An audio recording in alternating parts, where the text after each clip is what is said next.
Hello guys, कैसे हैं आप सभी। Welcome to all my channel Mahi sir physics. आज के इस वीडियो में दो बहुत ही सिंपल बहुत ही इंपॉर्टेंट टॉपिक हम डिस्कस करेंगे, जिसमें से पहला है इलेक्ट्रिकल रेजिस्टेंस एंड सेकंड जो टॉपिक होगा उसका क्या नाम होगा बच्चों, स्पेसिफिक रेजिस्टेंस। ठीक है, दोनों ही टॉपिक बहुत ही इंपॉर्टेंट है। वन बाय वन हम क्या करेंगे, इनको ब्रीफ में समझेंगे। सबसे पहले इलेक्ट्रिकल रेजिस्टेंस क्या होता है, तो आपको ये पता है ओम्स लॉ होता है। ओम्स लॉ का फॉर्मूला क्या होता है, V equals to I R. Ohm ही एक ऐसे साइंटिस्ट थे जिन्होंने ये बताया था कि पोटेंशियल डिफरेंस, करंट और रेजिस्टेंस में क्या रिलेशनशिप होता है।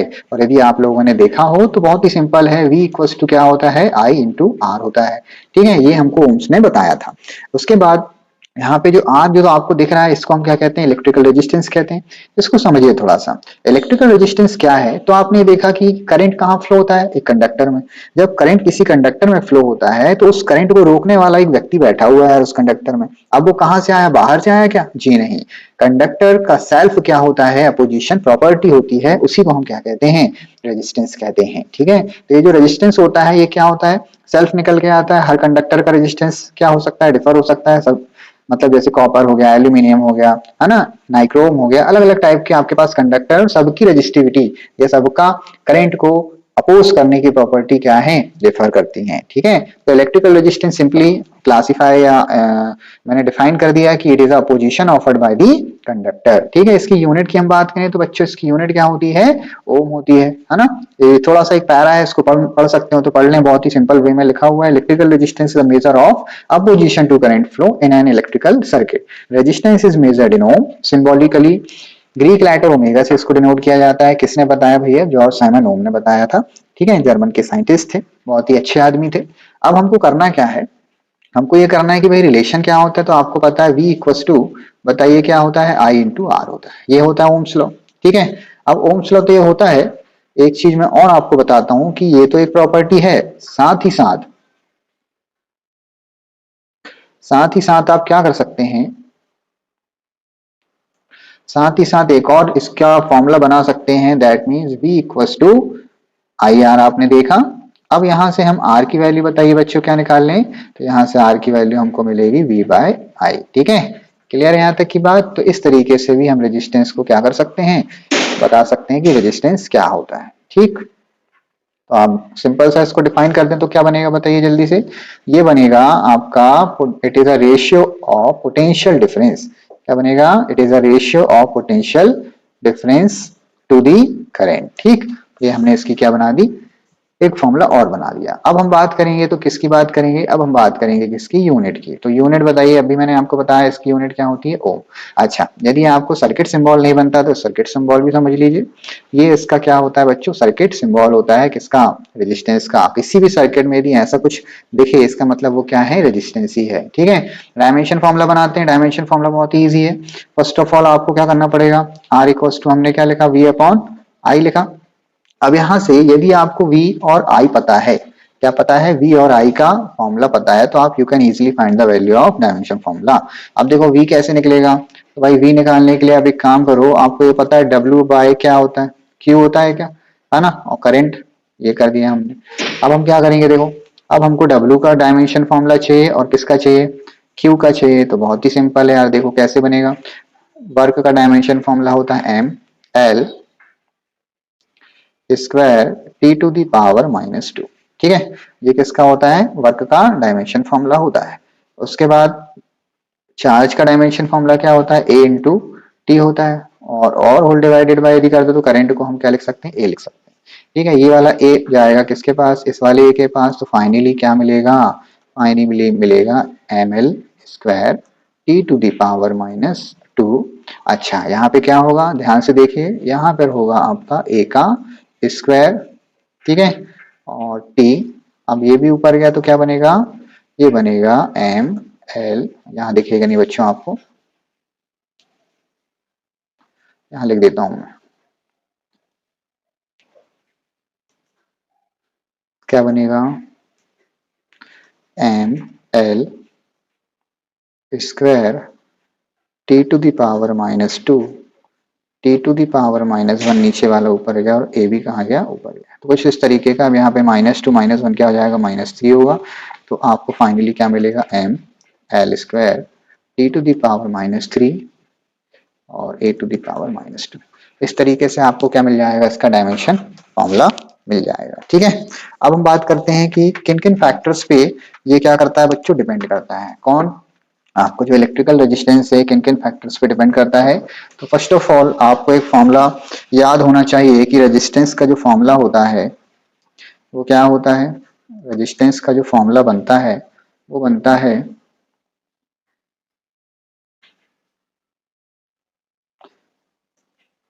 ml/N/A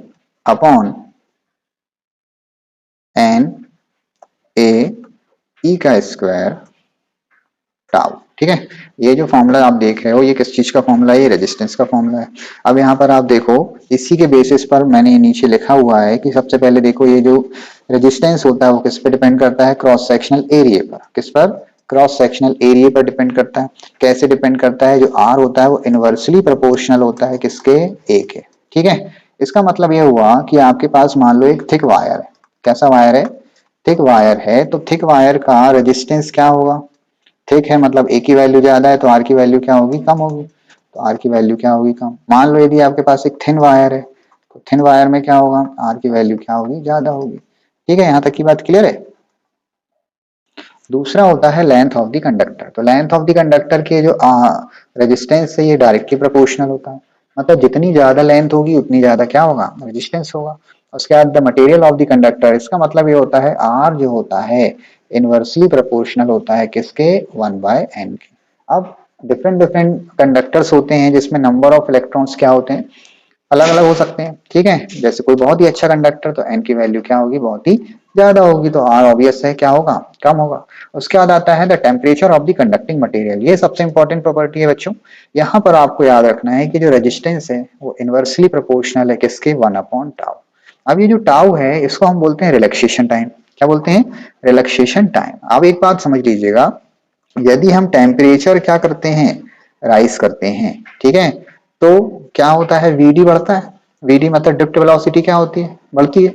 और ड्रिफ्ट वेलोसिटी बढ़ने से क्या हो जाता है, आपका जो टाउ है वो क्या हो जाता है, कम हो जाता है। ठीक है, तो आप यहाँ पर देख पा रहे हो कि यदि यहाँ पर टाउ की वैल्यू क्या हो रही है, बढ़ेगी, तो क्या होगा, आर क्या होगा, कम होगा। ठीक है, इसका मतलब क्या हुआ, टाउ कैसे डिपेंड कर रहा है, टाउ कम होने का मतलब समझ में आ रहा है ना भाई, दोनों आयंस के बीच में कोलिजन टाइम कम होगा। तो आर यहाँ पे देखो क्या हो रहा है, कम हो रहा है, ओ टाउ यहाँ पर क्या हो रहा है, कम हो रहा है, तो आर क्या हो रहा है, राइज हो रहा है। ठीक है, मैंने उल्टा बोल दिया था शायद।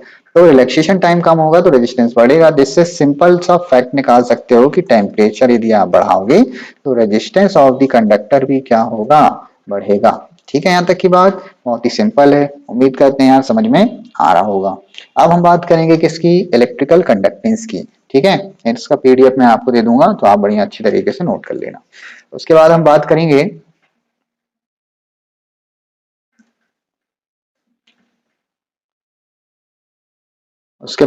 करेंगे किसकी, कंडक्टेंस की। कंडक्टेंस क्या होता है, कंडक्टेंस जो होता है ये होता है पार्लेजी वाला जी।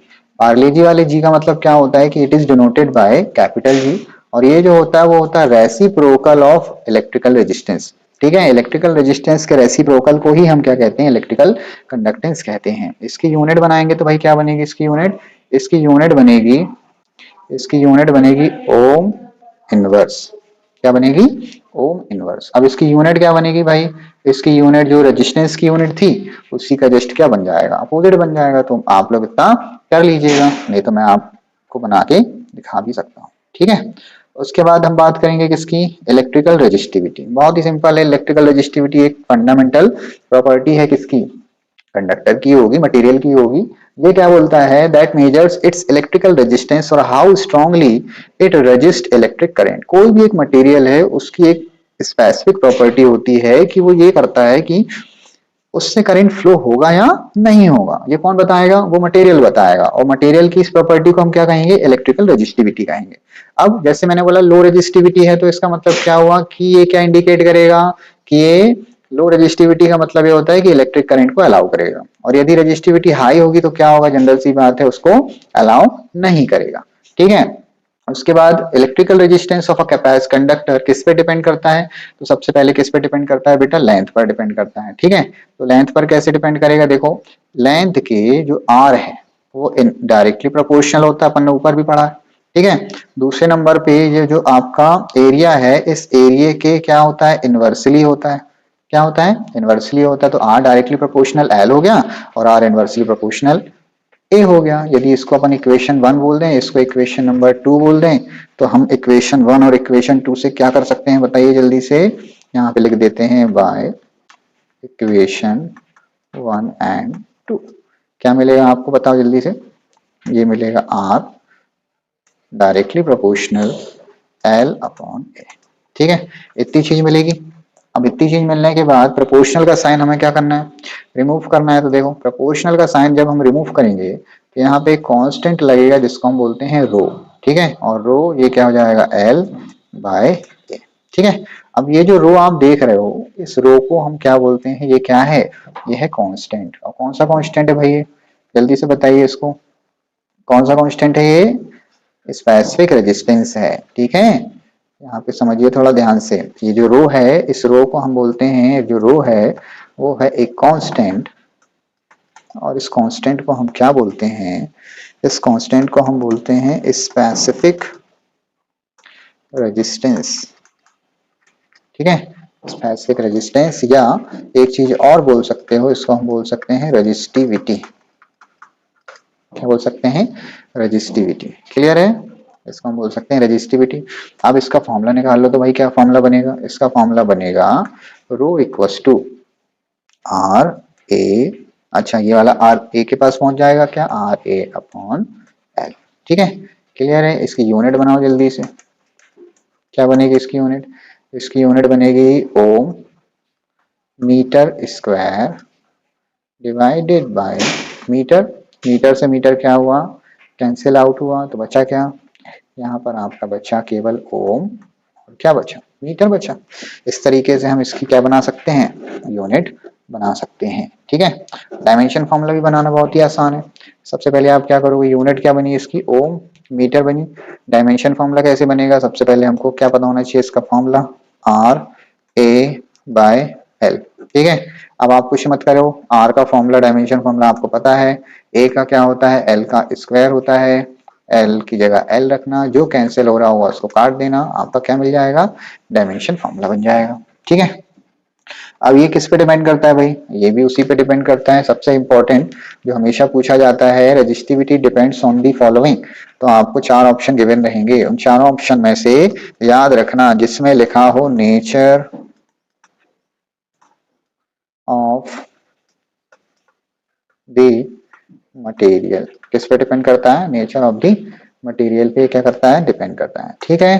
किस पे डिपेंड करेगा, नेचर ऑफ दी मटेरियल पे क्या करेगा, डिपेंड करेगा। अब उसके बाद इसका टॉपिक क्या हुआ खत्म। अब हम बात करेंगे किसकी, कंडक्टिविटी। कंडक्टिविटी क्या होती है, इसको डिनोट करते हैं भाई सिग्मा से। सिग्मा इक्वल्स टू क्या होता है, 1 बाय रो। क्या होता है, सिग्मा इक्वल्स टू क्या होता है, 1 बाय रो। अब रो की वैल्यू पता है ना आपको, सॉरी गलत लिख दिया मैंने, sigma equals to 1 upon rho, ठीक, रो है तो रो की वैल्यू पता है क्या होती है, आर ए बाय एल।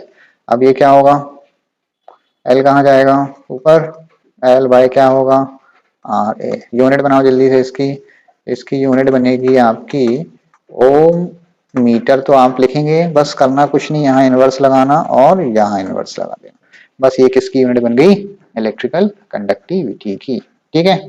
इतना ही है बच्चों, ज्यादा कुछ है नहीं इसमें। तो एक बार फिर से ब्रीफ कर लेते हैं फटाक से, जल्दी जल्दी। हमने क्या पढ़ा, हमने पढ़ा था इलेक्ट्रिकल रेजिस्टेंस, कोई टॉपिक क्लियर है सब, क्या होता है इसकी यूनिट क्या होती है, all about clear, okay. Unit क्या होता है, फॉर्मूला क्या होता है, तो एक फॉर्मूला होता है R equals to V by I बी होता है, ठीक है। मैंने लिख दिया है, फिर से लिख दे रहा हूँ, आर इक्वल्स टू क्या होता है, वी बाय आई होता है। यूनिट भी बता दी मैंने इसकी क्या होती है, ओम होती है। एक यूनिट और बना सकते हो, वोल्ट पर एम्पियर। क्या बना सकते हो, वोल्ट पर एम्पियर भी इसकी यूनिट बना सकते हो, ठीक है। एक बात क्लियर हो गई, रेजिस्टेंस ज्यादा होगा तो करंट क्या होगा, कम, रेजिस्टेंस कम होगा तो करंट क्या होगा, ज्यादा। इतनी सी बेसिक बात समझ लो, ठीक है। डायमेंशन फॉर्मूला मैंने लिखा दिया है, इस डायमेंशन फॉर्मूले को याद कर लो भाई, क्योंकि हर जगह यूज होने वाला है, ठीक है। ये फॉर्मूला भी याद रखिएगा आप, इसी से हमने क्या किया, बहुत सारी चीजें सीखे, ठीक है। किन किन पे ये डिपेंड करता था, ऑल अबाउट। उसके बाद हमने क्या किया, इलेक्ट्रिकल कंडक्टेंस पढ़ा, तो पता है रेसिप्रोकल ऑफ रेजिस्टेंस क्या कहलाता है, कंडक्टेंस यूनिट क्या होगी, ओम इनवर्स। डायमेंशन फॉर्मूला मैंने आपको बोला है कि आप बनाएंगे, ठीक है। उसके बाद हमने क्या पढ़ा, रेजिस्टिविटी। तो रेजिस्टिविटी मैंने बताया कि ये क्या है, ये प्रॉपर्टी थी किसकी, मटेरियल की थी, ठीक है। ये क्या मेजर करती थी कि how strongly it resist electric current, कितने स्ट्रांग तरीके से इलेक्ट्रिक करंट को क्या करता है, रजिस्ट करता है, ठीक है। ये किन किन पे डिपेंड करता था, तो ये आपको पता चल गया कि ये डिपेंड करता था किस पे, एल पे डायरेक्टली और एल ए के इनवर्सली। इसके बाद हमने कांस्टेंट लगाया यहाँ, रो तो क्या बना, रो क्या था, एक कांस्टेंट था जिसको हम क्या कहते हैं, स्पेसिफिक रेजिस्टेंस कहते हैं या रेजिस्टिविटी कहते हैं। रो का फॉर्मूला निकालो तो आर ए बाय क्या बनेगा, एल बनेगा, ठीक है। इसकी यूनिट भी आपसे निकालते बन गई। क्लियर है, यूनिट बना दी, सब बना दिया। किस पे डिपेंड करता है, तो भाई याद रखना नेचर ऑफ द मटेरियल पे क्या करता है, डिपेंड करता है। उसके बाद आता है इलेक्ट्रिकल कंडक्टिविटी। तो इलेक्ट्रिकल कंडक्टिविटी क्या होती है, इलेक्ट्रिकल कंडक्टिविटी होती है रेसिप्रोकल ऑफ स्पेसिफिक रेजिस्टेंस, ठीक है। सिग्मा इक्वल्स टू फॉर्मूला क्या बनता है, 1/ρ। अब उसके बाद हम कुछ न्यूमेरिकल सीखेंगे जिसमें आपको भी मेरा क्या देना पड़ेगा, थोड़ा सा साथ देना पड़ेगा। करना क्या है बच्चों, हमें न्यूमेरिकल सॉल्व करना है। तो देखिए पहला न्यूमेरिकल क्या बोल रहा है, चलिए पढ़िए। Calculate the resistivity of material with a resistance of 2 and a cross sectional area and length of 25 centimetre square and 15 centimetre respectively. कहने का मतलब क्या है, हमें क्या निकालना है, रेजिस्टिविटी निकालना है किसकी, मटेरियल की, जिसका रेजिस्टेंस यहाँ पे हम लिखते हैं कि क्या क्या गिवन है। बताओ भाई क्या गिवन है,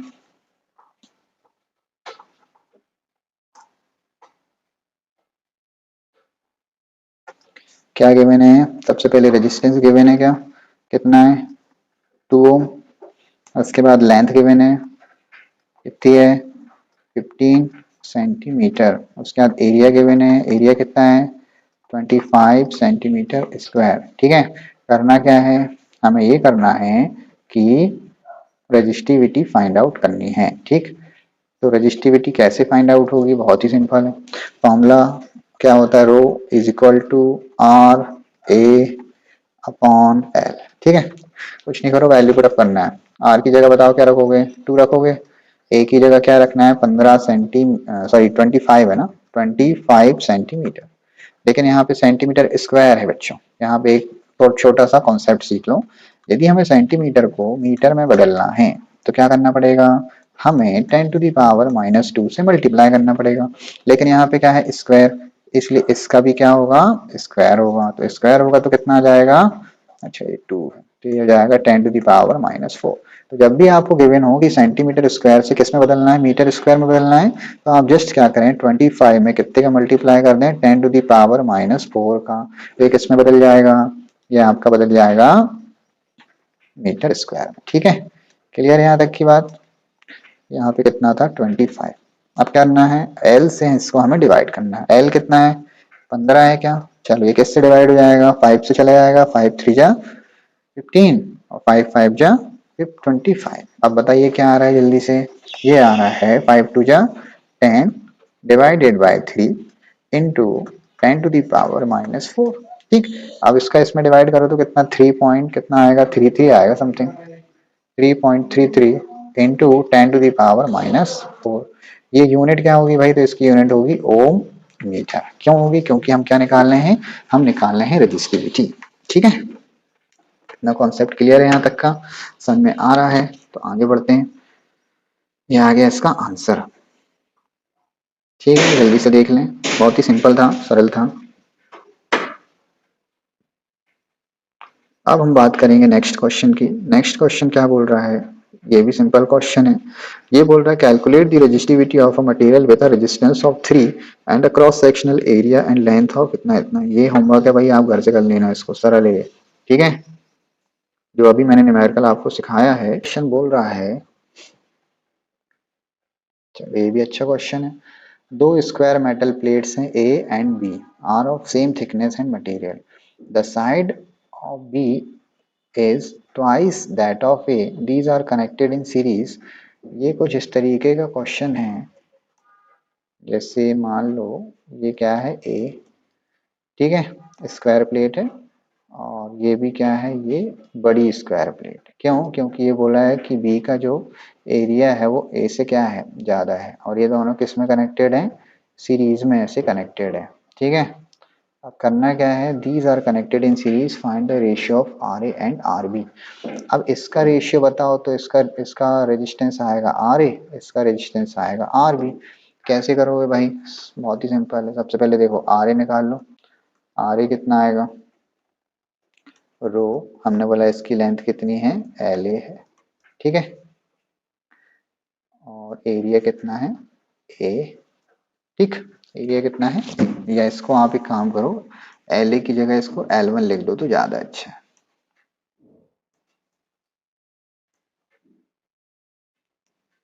इसको वन कर दो और एरिया को भी वन कर दो, ठीक है। दूसरी बात, यदि हम आर बी निकालें तो आर बी क्या मिलेगा, आर बी मिलेगा rho L two by A two, ठीक है। अब यहाँ पे देखो एक चीज क्या बोल रहा है, द साइड, साइड का मतलब क्या होता है, the side of B is twice that of A. मतलब यहाँ पर जो L2 होगा, L2 किसके बराबर होगा, 2L1 के बराबर होगा, ठीक है। तो करना क्या है, इन दोनों का रेशियो निकालना है। कैसे निकलेगा रेशियो, बताओ जल्दी से। आप एक काम करो, आर ए अपॉन क्या लिख दो, आर बी, ठीक है। इस क्वेश्चन को एक तरीके से और सॉल्व कर सकते थे। यहाँ पे देखो स्क्वायर मेटल प्लेट थी, सेम थिकनेस, सेम मटेरियल, सब कुछ सेम था। तो यहाँ पर कि ये केवल किस पे डिपेंड कर रहा है, लेंथ पे ना। तो आर डायरेक्टली प्रोपोर्शनल किसके होता है, एल के होता है कि नहीं होता। तो बस इसी से ही फॉर्मूला निकाल सकते थे। या तो अपन पूरा भी सॉल्व कर सकते हैं, या डायरेक्ट क्या करो, शॉर्ट ट्रिक लगाओ। तो इसको लिखो R one upon R two is equal to L one by L two. तो कितना आएगा, एल वन तो एल वन ही अपनी जगह रहेगा, एल टू की जगह क्या कर दोगे, 2L1 रख देना। तो L1 से L1 क्या हुआ, कैंसिल आउट हुआ। तो R1 बाय R2 जो हुआ वो कितना हुआ, 1/2। तो ये आ गया आपका रेशियो। क्या आ गया, रेशियो, कि R1 और R2 में कितना रेशियो आ रहा है, 1/2 का, ठीक है। उसके बाद ये वाला क्वेश्चन दी, देखो भाई बहुत ही अच्छा क्वेश्चन है। The resistance of wire is R ohm, what will be its new resistance if it is stretch to N time. इसको अपन ने क्या किया, स्ट्रेच किया। तो यार यहाँ पे एक बात ये बताओ मुझे, नया रेजिस्टेंस निकालना है, मतलब आर निकालना है, ठीक है, या इसको अपन क्या बोल सकते हैं, आर डैश। इसके लिए डायरेक्ट शॉर्ट ट्रिक याद करो कि जब भी किसी कंडक्टर को स्ट्रेच किया या छोटा किया, तो जो नया रेजिस्टेंस आएगा वो कितना आएगा, एन स्क्वायर इंटू क्या आएगा, आर आएगा। कितना आएगा, जो भी नया रेजिस्टेंस आएगा वो कितना आएगा, पुरानी रेजिस्टेंस का एन स्क्वायर टाइम आएगा, ठीक है। बस इतनी सी बात याद रखो। या तो इसको अपन क्या कर सकते हैं, डेराइव भी कर सकते हैं, ठीक है। क्लियर है।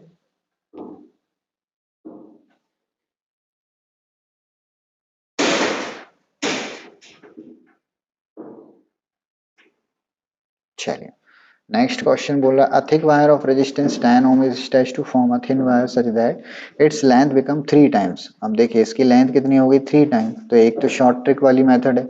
क्या है शॉर्ट ट्रिक, क्या बोलती है बताओ जल्दी से, कि जो नया रेजिस्टेंस मिलता है वो एन स्क्वायर होता है, किसके, आर के होता है। तो एन की जगह क्या रखोगे, 3 रखोगे। तो 3 का क्या रखोगे, स्क्वायर। तो ये कितना हो जाएगा, 9 आर। आर की वैल्यू पता है ना कितनी गिवन है, आर की वैल्यू है 10 गिवन है। तो हाउ मच इट विल, ये हो जाएगा 90 ओम। कितना हो जाएगा, 90 ओम। अब अपन चलते हैं एक बड़ी लंबी वाली मेथड, ठीक है। कैसे करोगे, देखो लंबी वाली मेथड है। सबसे पहले देखो कि एक कंडक्टर है नॉर्मल, वो कैसा, उसकी लेंथ कितनी होगी, एल, उसका एरिया कितना रहा होगा, ए, उसका रेजिस्टेंस हमें क्या मिलेगा, आर। तो इसका जो रेजिस्टेंस मिलेगा वो मिलेगा रो एल बाय ए मिलेगा, ठीक है। अब उनने कंडीशन क्या लगाई है, कंडीशन ये लगा दी है कि उसको इस तरीके से स्ट्रेच किया गया है कि उसकी लेंथ जो है वो 3 टाइम बढ़ गई। दैट मीन्स पहले वाला जो रेजिस्टेंस था, या पहले वाला जो कंडक्टर था, उसकी लेंथ L1, एरिया A1, ठीक है, तो रेजिस्टेंस R1। अब आपको जो दूसरा वाला रेजिस्टेंस मिलेगा, उसकी जो लेंथ है वो कितनी हो गई, पहले वाले रेजिस्टेंस से L3L1 हो गई, ठीक है। तो यार एक बात समझ लो, यदि लेंथ बढ़ती है ना तो एरिया क्या होता है, एरिया घटता है। तो पहले एरिया से वो कितना हो जाएगा, 1/3 हो जाएगा। अब क्या करो, नया रेजिस्टेंस कैसे मिलेगा, हमें मिलेगा R2। R2 क्या मिलेगा, R2 मिलेगा रो, ठीक है, L2 बाय A2। बस वैल्यू पुटअप करो, कितना आएगा, ये आया रो। L2 की जगह क्या रखोगे, 3L1, ठीक है। इससे डिवाइड करोगे A2 से, A2 की वैल्यू कितनी है, A1/3, तो A3 कहाँ चला जाएगा, ऊपर, नीचे क्या आ जाएगा, A1। तो यहाँ पे देखो ये कितना हो जाएगा, 3 3 जा 9 रो L1 अपॉन A1। अब आप ये देखो, ये किसके इक्वल होता है, ये अभी अपन ने पढ़ा था, ये R1 के इक्वल है। तो इन प्लेस ऑफ ये हम क्या कर सकते हैं, 9R लिख सकते हैं। अब R कितना था भाई, पुराना वाला रेजिस्टेंस बताओ जल्दी से, 10 था ना, तो 9 इंटू ये कितना हो गया, 10 हो गया, तो ये कितना आ गया, 90 ओम आ गया। देखो आ गया, ये वाला भी और ये वाला दोनों क्या है, सेम। ठीक है, एक ट्रिक और बताता हूँ मैं आपको।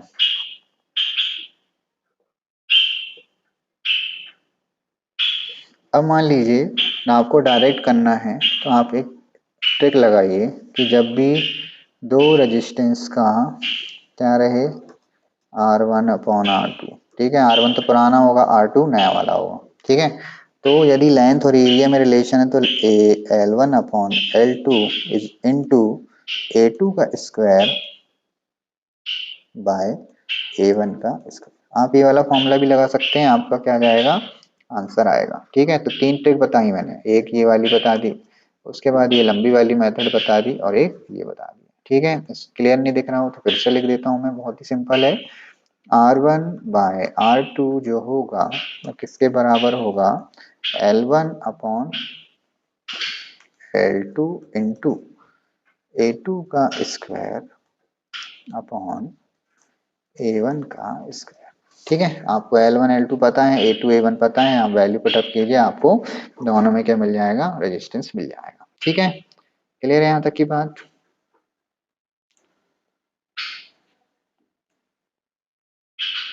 ये बहुत ही बढ़िया सवाल है भाई, क्या बोल रहा है देखो, एक सिलेंडर है, a cylindrical wire is stretched to increase its length by 10%, calculate the percentage increase in resistance। तो भैया रेजिस्टेंस का जो परसेंट होगा वो कैसे मिलेगा हमको, तो बहुत ही सिंपल है। उसके पहले आप एक काम करो, a cylindrical wire is stretched to its length by 10%। ठीक है, मान लो एक सिलेंडर है, उसकी लेंथ पहले कितनी रही होगी, L, बाद में कितनी हो गई, L डैश हो गई।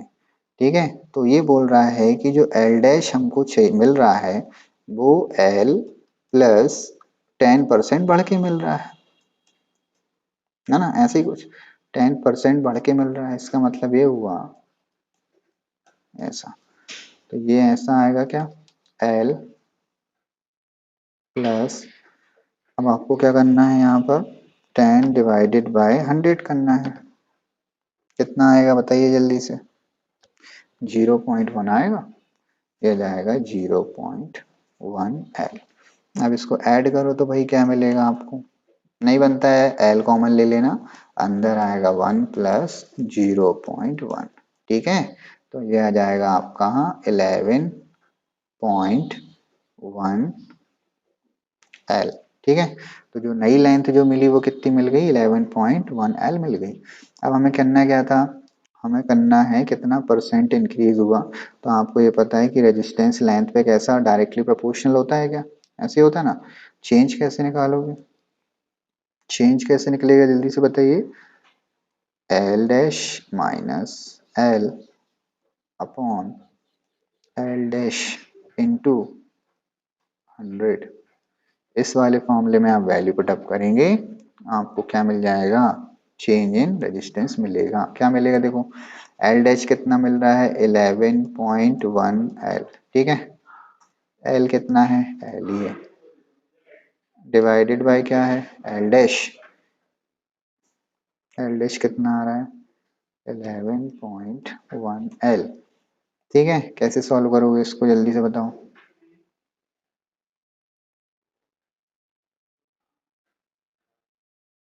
11.L